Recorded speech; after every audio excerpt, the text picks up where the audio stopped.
Hello guys and welcome, it is ThatSrb2DUDE here today bringing you yet another Splatoon 2 video.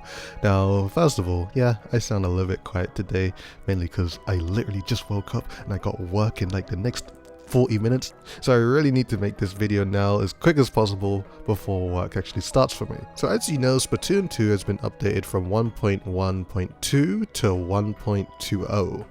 So today I'm going to be going just through the weapon patch notes. Now there's quite a few of them. I'm going to do the similarities from 1.1.2 to 1.2.0. That was a mouthful, but let's get into it. So the first patch in the notes, it is none other than the Sploosh-o-matic. Now the Sploosh-o-matic has received a buff in increase of run speed while shooting by 11%. As you can see in the 1.2.0 footage, I will make it to the wall first because I can run faster. The second patch is for all blasters. Every single blaster now has a 15 frame faster shot after jumping. Now it's hard to see in the footage, and personally I'm not even too sure if I did it right because I found myself between the two. They were shooting as both as fast as each other, but this is a thing in the patch notes. Also, the Lunar's jump RNG has been reduced by 17%, which means every single time you jump with the Lunar Blaster, you are slightly more accurate. You can tell this by the crosshair with the little lines going closer to the circle much faster in the 1.2.0 version. This means that the Lunar Blaster is a lot more accurate.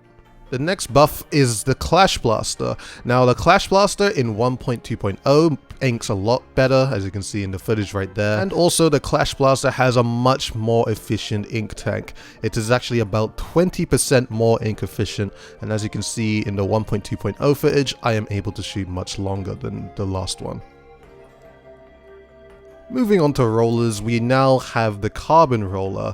Now the Carbon Roller has received another buff. It has received a 25% reduced ink consumption while flicking. So as you're going to see in the 1.2.0 footage, I'll be able to flick much longer with the Carbon, and this also applies to the Splat Roller, even though I only got one extra flick out of it. Now the next one is the Dynamo, and this is actually really interesting. The horizontal flick with the Dynamo has much more range in 1.2.0, and as you can see in this one, this is 1.1.2, and I'm doing a horizontal flick, and it's doing a certain amount of damage. You know, the very first one it took about 35 damage, and the other ones took a little bit more. Now this is 1.2.0, and as you can see from that very same spot in the spawn, I'm getting 3% more damage onto this target.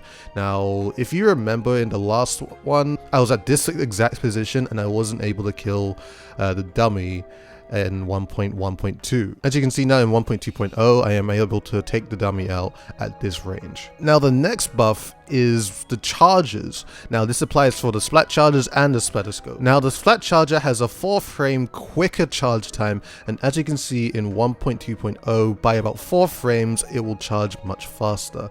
This is the equivalent into Splatoon 1's charge time. Now this also applies for the E-liter as well. It is also 4 frames faster, and with the Goo Tuber it's 5 frames faster, which makes it much faster to charge. It's hard to notice these things if you don't test them side by side, but this is me just showing you that it is true. Now the Heavy Splatling has also received a buff. As you can see, the run speed while holding a charge is much faster in 1.2.0 by about 20%. Now the last buff is the dualies and the end parry dualies. Now in 1.2.0, the Splat dualies have a much longer range of fire. This is from 1.1.2, and as you can see, this is the furthest range the Splat dualies had.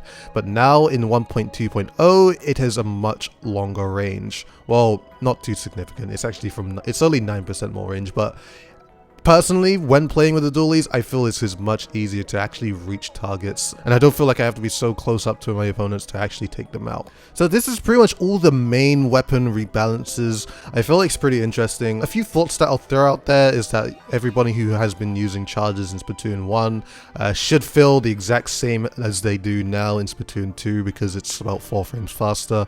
It's not too much, but I guess the muscle memory of people remembering how to snipe in Splatoon 1 should be I mean, that should be back. As for heavy Splatling users, I feel that they can be a lot more mobile, especially with the charge time run speed. It's much faster. I definitely feel like the dynamo is going to be a lot stronger, considering it has 14% more range with its horizontal flick. It also allows it to spread more ink around, so it's definitely going to be a lot stronger in splat zones. And last but not least, the splat dualies with its range buff, 9% more. It enables it to challenge weapons that also have close range and basically fight off them much better than it did before. So that was pretty much it. There was a bunch of other patch notes, but I'm pretty sure you guys don't really need to know about bug fixes and, you know, sound bugs and stuff like that. So also, I guess one thing, the pass records thing in League has been fixed, so hooray for not being kicked out of Splatoon 2 by just clicking something.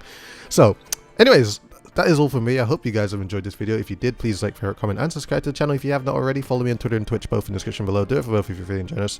And as always, guys, this has been ThatSrb2DUDE, and I shall see you guys in a future video.